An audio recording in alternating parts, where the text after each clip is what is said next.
Bonjour charmante personne. Je suis de retour avec une vidéo qui m'a été très demandée, mes conseils pour l'oral d'admission à Sciences Po Paris. Depuis plusieurs années déjà, je fais passer des oraux blancs à des candidats à Sciences Po, donc j'avais déjà fait des vidéos sur ce sujet, notamment un live Facebook avec l'administration de Sciences Po, lien dans la description. Mais cette année, avec cette refonte du concours, pas mal de choses ont changé, donc on va reprendre tout ça. Dans cette vidéo, je vais vous parler des objectifs de l'oral d'admission dans une première partie, ensuite des différentes phases de cet oral et de comment se préparer à chacune, et enfin je vais vous donner 5 choses à faire et à ne pas faire pendant votre oral d'admission. Bref, je vais vraiment essayer de vous donner toutes les clés pour bien vous préparer et pour réussir cet oral. Si vous avez des questions, n'hésitez pas à les poser en commentaire, vous pouvez aussi liker cette vidéo si elle vous aide. Mais tout d'abord, je me présente un peu pour ceux qui sont peut-être nouveaux sur cette chaîne. Je m'appelle Clara, je suis diplômée de Master de Sciences Po Paris et j'ai été membre puis présidente de SES Sciences Po par le passé, donc j'ai fait passer une 50aine d'oraux blancs ces dernières années. Voilà. J'ai aussi fait plusieurs vidéos récemment sur Sciences Po, tout est dans une playlist dont le lien est dans la description. Après, je précise quand même, évidemment, je ne suis pas un vrai jury de Sciences Po. Je ne peux pas vous prédire si vous allez être admis ou pas. Je peux simplement vous donner autant d'informations, autant d'astuces que possible pour vous aider. Maintenant, rentrons dans le vif du sujet.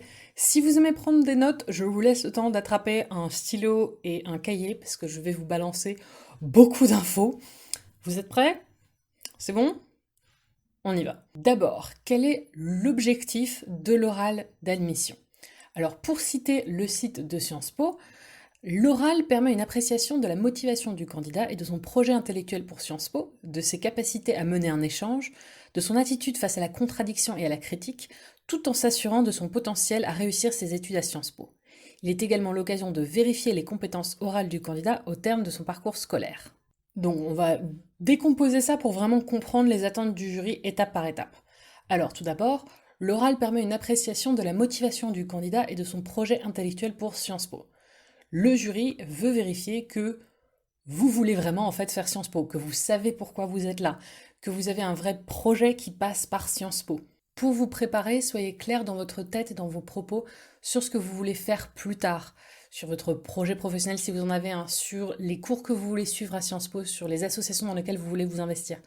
Consultez bien les sites de Sciences Po, des programmes / campus qui vous intéressent, les masters qui sont proposés par Sciences Po. Et si vous voulez comprendre un peu les cours qui sont en première année, d'ailleurs j'ai une vidéo sur le sujet, quelque part sur l'écran. Ensuite, l'oral permet de vérifier vos capacités à mener un échange, votre attitude face à la contradiction et à la critique. En fait, le jury va avoir une conversation avec vous et va probablement un peu aller vous titiller, vous chercher. Le but, c'est de vérifier que vous pouvez avoir un débat intellectuel, que vous êtes prêt à prendre position, à aussi être orienté, à savoir prendre en compte ce que le jury va vous dire, vous adapter.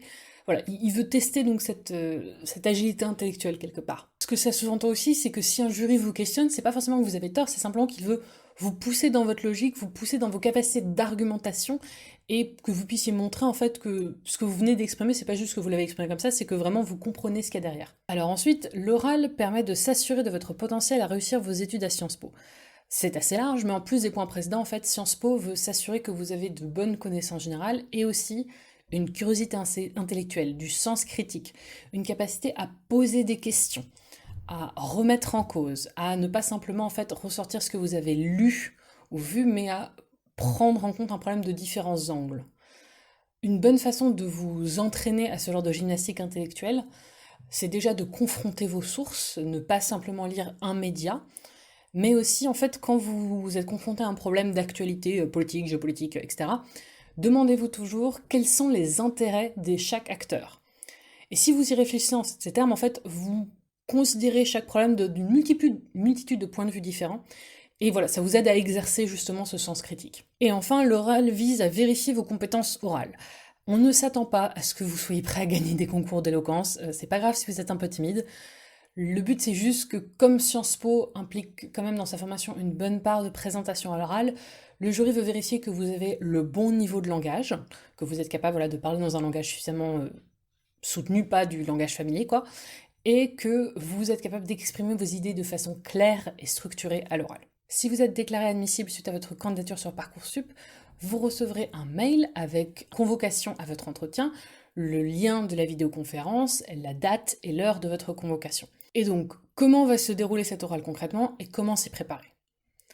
Alors déjà, l'oral dure 30 minutes, va se dérouler en français si vous passez par la procédure générale. Si vous candidatez à un programme qui est très largement en anglais, voire complètement anglophone comme Le Havre, il y aura probablement 1 ou 2 questions en anglais pour vérifier votre niveau de langue. Mais voilà, sinon l'oral est en français. Et donc c'est 30 minutes en 3 phases.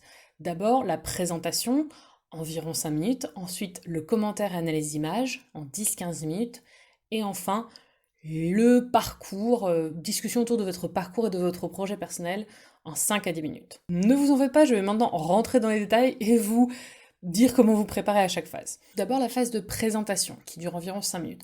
En fait, sur ces 5 minutes, vous n'allez vraiment parler que pendant 2 minutes maximum. Le reste, c'est un échange avec le jury.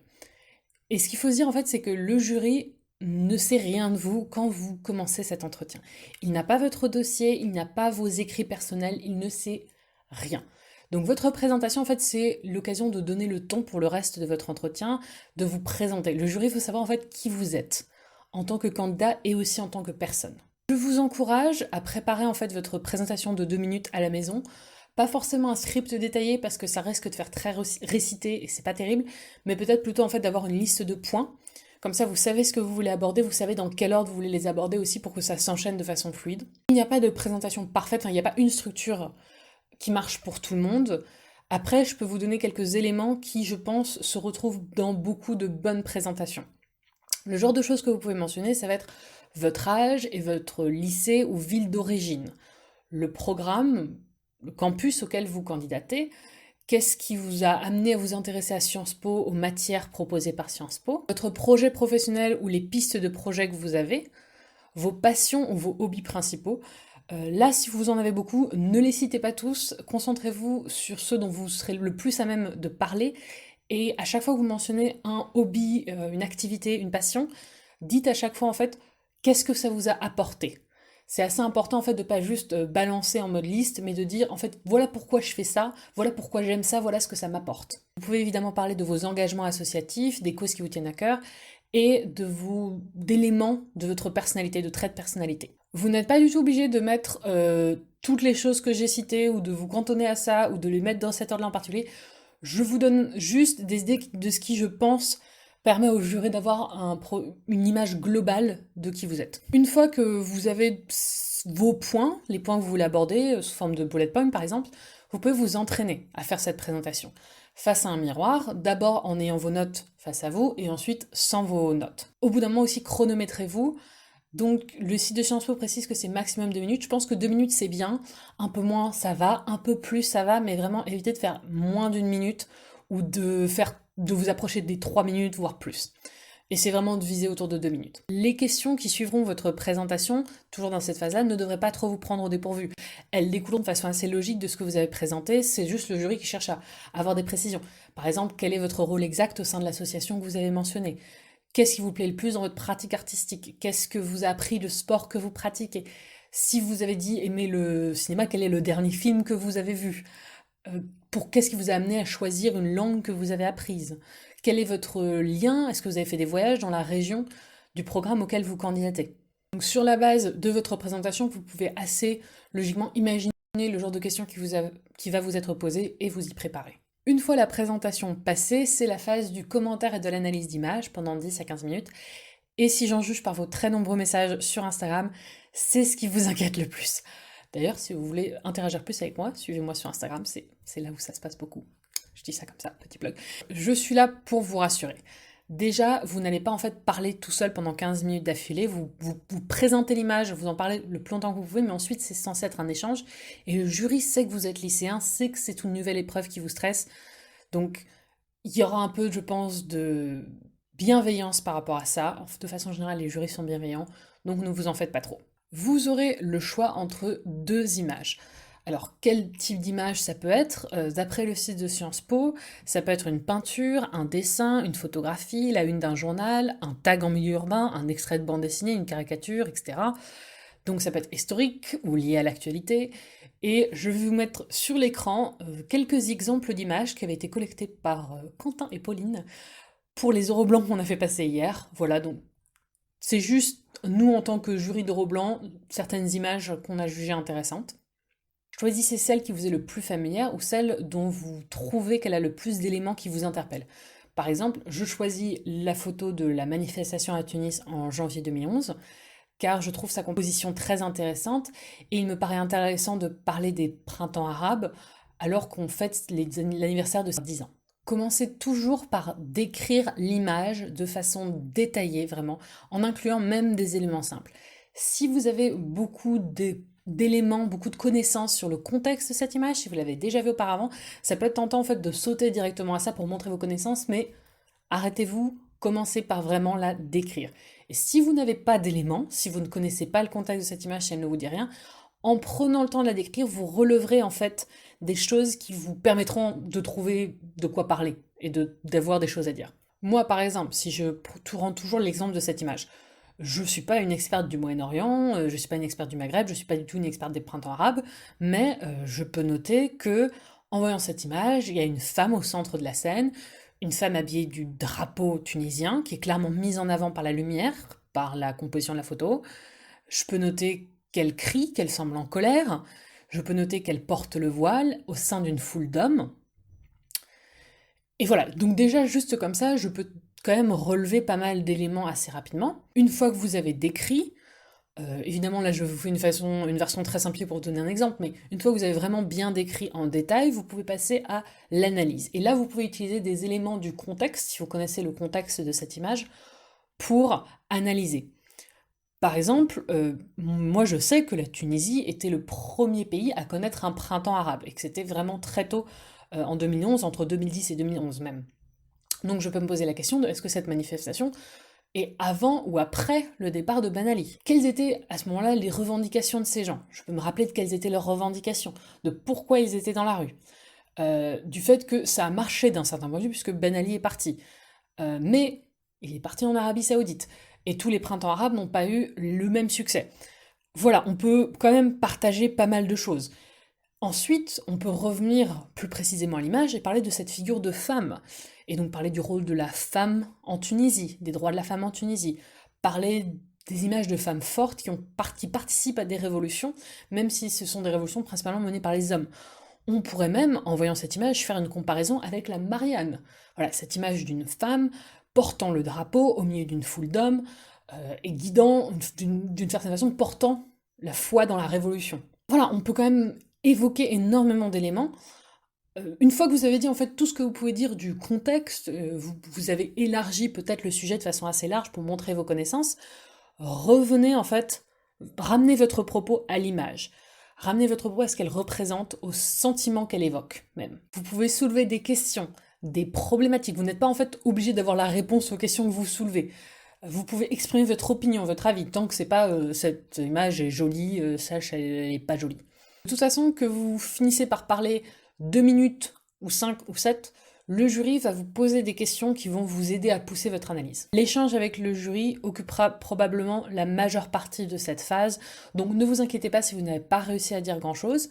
Le jury va vous orienter en fait par ces questions, soit vous aider à repérer des éléments dans l'image que vous n'avez pas vu pour approfondir votre analyse, soit va vous guider pour élargir encore et poser des questions plutôt sur le contexte dont vous avez parlé. Donc, comment pouvez-vous vous préparer à l'analyse d'image? Déjà, suivez bien l'actualité. Voilà, vraiment, soyez au fait de l'actualité, podcast, radio, vidéo YouTube, journaux, comme vous voulez. Soyez au courant de l'actualité. Toutes les images, évidemment, ne seront pas d'actualité, on le sait ça pour sûr, mais ça vous aidera déjà à faire des parallèles avec le monde contemporain, et souvent dans les médias on peut parler des anniversaires d'événements historiques, et les anniversaires d'événements historiques c'est des choses toutes trouvées pour le jury, c'est des images toutes trouvées. Ensuite, quand vous suivez donc ces actualités dans la presse par exemple, entraînez-vous à analyser ces images, entraînez-vous à les décrire et à en tirer autant que vous pouvez en les regardant juste sans lire évidemment l'article à côté. Vous pouvez aussi prendre vos manuels, par exemple d'histoire géo, et les ouvrir au hasard, et vous entraîner à décrire ce que vous voyez, l'image sur laquelle vous êtes tombé au hasard. Voilà, la décrire et faire tout ce processus de décrire, analyser, contextualiser, élargir. Ça pourrait presque faire un acronyme, ça. DASC. DAS. C'est pas très joli. Non, on laisse tomber. Enfin, la troisième phase de l'oral est l'entretien sur votre parcours, vos motivations et votre projet intellectuel pour Sciences Po. Donc cette phase, environ 10 minutes, va se fonder sur des questions que le jury va vous poser, souvent sur la base du projet professionnel que vous avez proposé, des campus, programmes auxquels vous candidatez, ou des intérêts intellectuels que vous avez exprimés. Donc c'est assez vague, le jury peut choisir de faire un peu du touche-à-tout et de prendre beaucoup de différents aspects de votre candidature, ou de vraiment se focaliser sur un sujet qu'il juge intéressant. Mais voici, de façon très rapide, une liste de questions type que moi j'ai souvent posées en oro blanc, dans des oraux blancs, ou que j'ai beaucoup entendu être posées à des candidats. Ça veut pas dire que c'est des questions qui tombent forcément, ne les prenez pas au mot, c'est juste des idées de questions qui peuvent revenir assez facilement. Qu'attendez-vous de Sciences Po? Que pouvez-vous apporter à Sciences Po? Pourquoi vous choisir vous pour intégrer Sciences Po? Quel cours vous serait le plus utile à la construction de votre projet personnel? Quels sont vos plans B si vous n'avez pas Sciences Po? Pourquoi vous dessinez-vous à telle carrière? Connaissez-vous bien la façon d'accéder à telle carrière? Quelles sont les limites de telle discipline qui vous passionne? Quelle est votre plus grande qualité pour réussir à Sciences Po ou votre plus grand obstacle à surmonter? Quel est le dernier livre que vous avez lu? Quelles sont pour vous les qualités les plus importantes d'un leader, d'un dirigeant? C'est quoi pour vous le bien public ou l'intérêt commun? Que pensez-vous de la politique française concernant tel sujet que vous avez abordé? Quel est le plus grand défi auquel les décideurs publics doivent faire face d'après vous? Quel est l'état de telle problématique dans la région qui vous intéresse? Avez-vous quelque chose à ajouter? Avez-vous une question à nous poser? Pour chacune de ces questions, réfléchissez bien à la façon dont elle est formulée. Et si vous décidez de préparer des réponses, ne les replaquez pas après pendant l'oral s'il y a une question qui a l'air d'y ressembler un peu. Vraiment écoutez la question, soyez sûr de ne pas replaquer une réponse préparée. Et quant aux deux dernières questions, avez-vous une question à nous poser?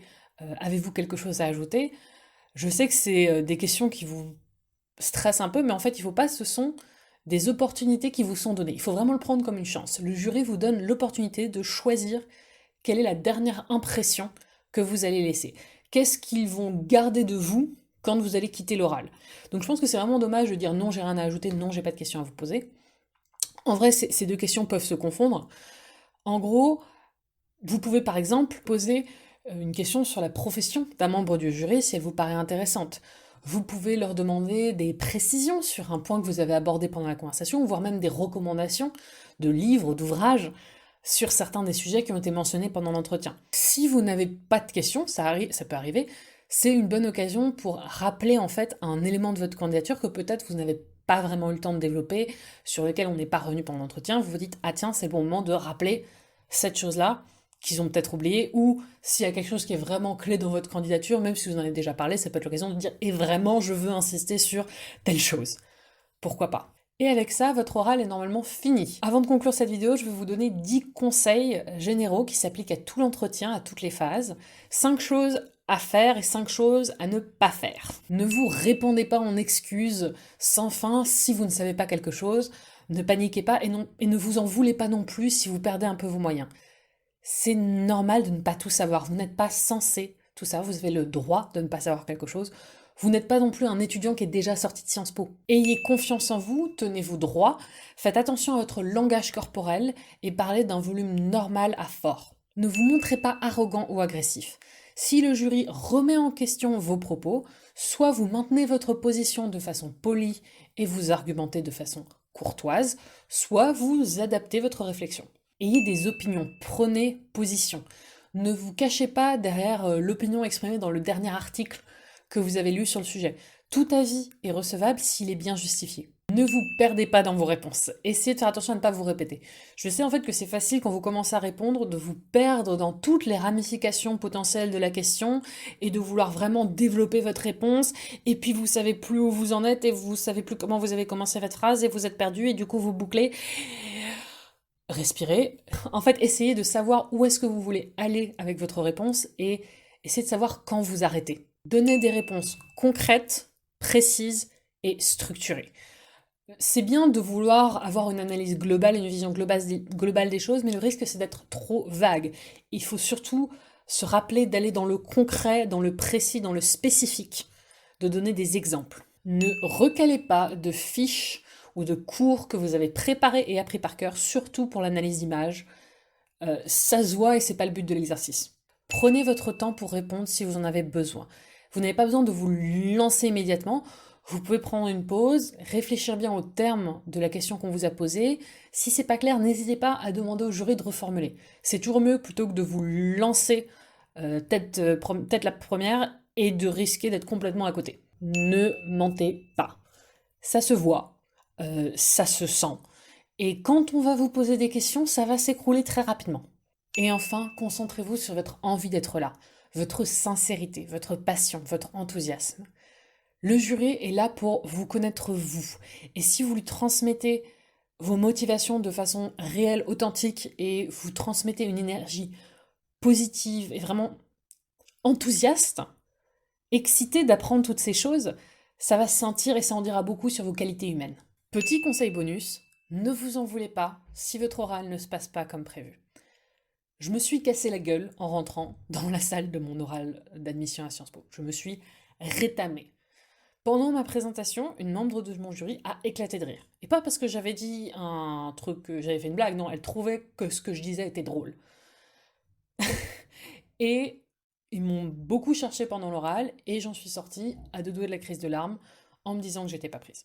Alors, je veux pas vous inquiéter, parce que, a priori, j'ai eu un oral assez rude, les jurys sont généralement beaucoup plus bienveillants que ça, mais tout ça, c'est pour dire que c'est pas parce que l'oral vous paraît très difficile et que vous doutez de vous-même en sortant que vous ne pouvez pas rentrer. Voilà. Je suis sortie en pensant que je n'étais pas prise. En fait, j'ai été admise. C'est vraiment une épreuve difficile, cette orale, et c'est normal qu'en tant que lycéen, vous ne vous sentiez pas parfaitement préparé, que vous stressiez, que peut-être vous bafouillez un moment. Tout ça, c'est ok, en fait. Et ce qui compte, c'est que vous vous préparez du mieux que vous pouvez. Le jour J, vous faites de votre mieux, comme ça vous n'avez pas de regrets. Et ensuite, vraiment, advienne que pourra.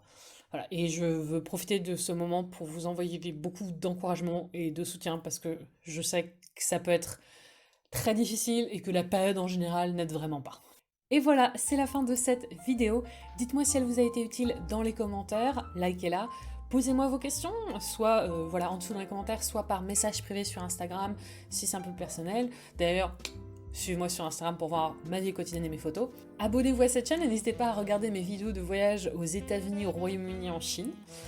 Merci d'avoir regardé jusqu'au bout et à la prochaine!